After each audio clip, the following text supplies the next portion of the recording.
Hello. I thought I'd do this video today about my people-pleasing journey. I think, many of us, we talk about people-pleasing, and there have been many times where I've kind of like turned around and said, I would not please anyone. But sometimes we do please people. We please our own kids. We may please our partner.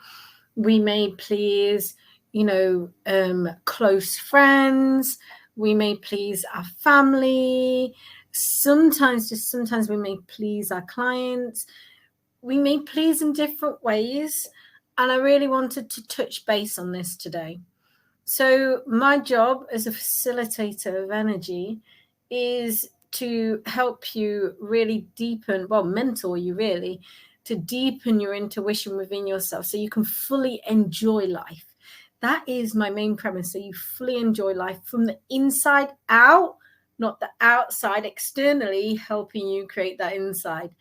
So I really wanted to do this video today because people pleasing is a massive thing.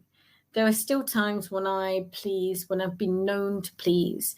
Sometimes it's a habit, it just naturally happens.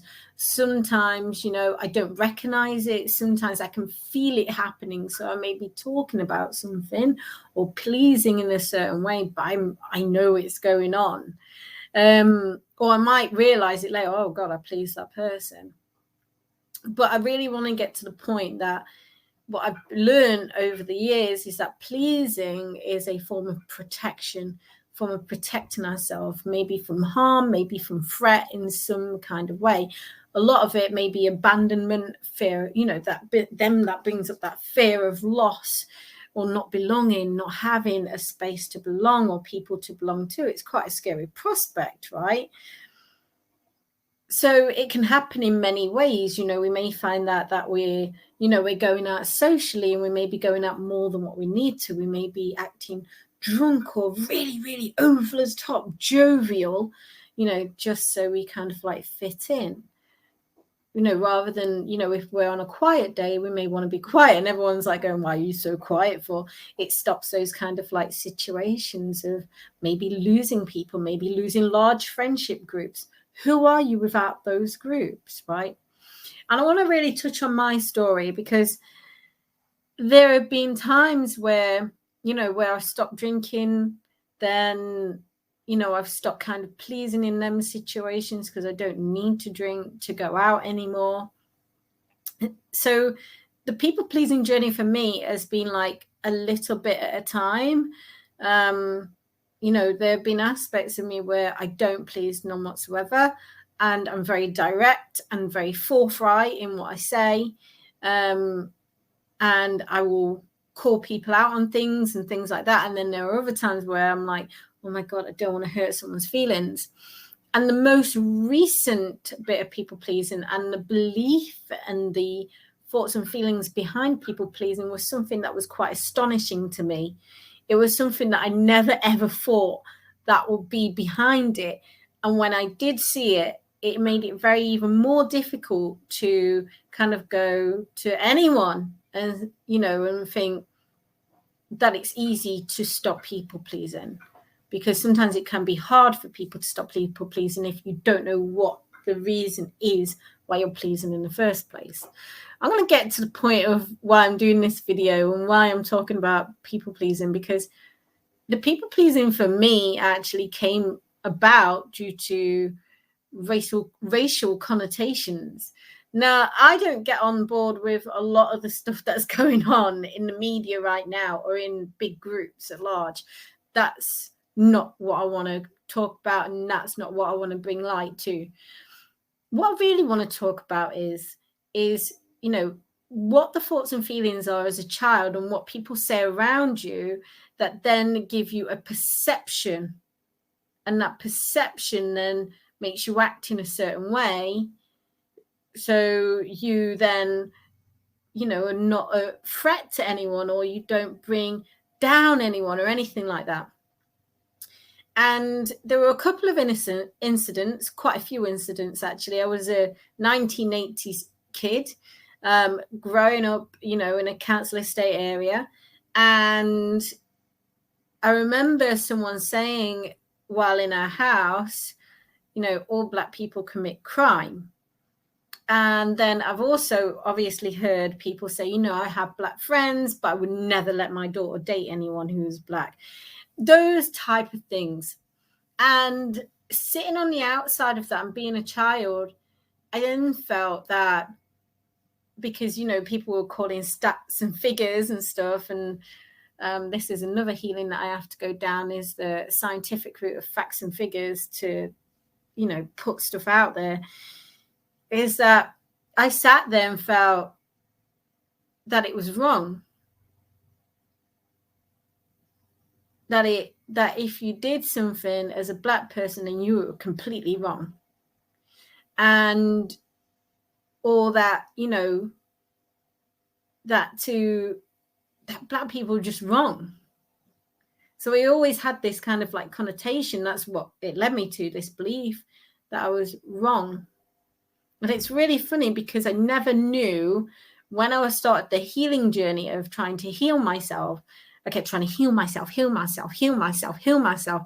which is a coping mechanism, to realize as I'm, thinking that there's something wrong with me, that there was something wrong with me. And I've always had this underlying feeling that there's something wrong with me. Even though I would say there's everything right with everyone, I would still have that underlying feeling because I kept trying to heal myself. There's something wrong with me, not really connecting it to that I felt because I was Black, that I was wrong. Does this make sense? So if it will make sense, let's just go with it.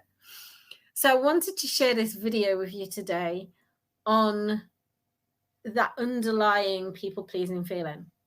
And as I've started to move through that feeling and move past it and navigate past it and start releasing it from, from my energy, from my physicality, because obviously it does have a premise within the body as an ache or a pain or whatever it is, that I've started to become more direct. I'm learning to become less apologetic. And I'm noticing that my boundaries have changed, that I am more protective of my boundaries, and really aware and noticing that I am where I am not over protecting myself because I don't need to, where I'm under protecting myself, and also the boundaries of those around me. It's also changed me a little bit in the sense of, what I see as being a victim and what I see as being, as genuine racism in the world, because there is a part of being a victim when certain things aren't racist in my eyes. So using racism as for everything that's gone wrong, for when someone says no to you, for when someone doesn't let you in somewhere, for when someone does this, and then using it as like a kind of, a way to protect yourself from actually feeling disappointment. And it's actually bringing that up and noticing and being aware of that. Now, I've never fully been like that because the racism that I've experienced in the 80s have been quite different to certain things that I will probably experience now. But it's helped me see something. It's helped me see something that I've held on to for quite a long time. And that is when people ask where I come from, and they're more kind of fascinated because they notice the color of my skin. So they assume that I've grown up, either in a different country or my family has, and they're more interested in everything to do with the color and not really looking deep within as to who I am. So as soon as I mention, I grew up in a white Irish Catholic family, not bothered about who I am or my background or anything, just bothered about everything else. So it means that I need to put a boundary around when people do that.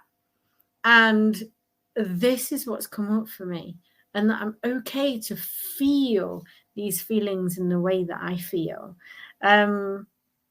And this is why I wanted to do this video today in terms of people pleasing, because we're not here, to protect the feelings, of people, right? Because sometimes, even my own feelings, even, when the narrative starts speaking inside, or if I do something wrong, I've got to stop protecting myself. And this is beautifully opened up for me. So let me know how this resonates with you today, and I will see you very soon. Speak soon.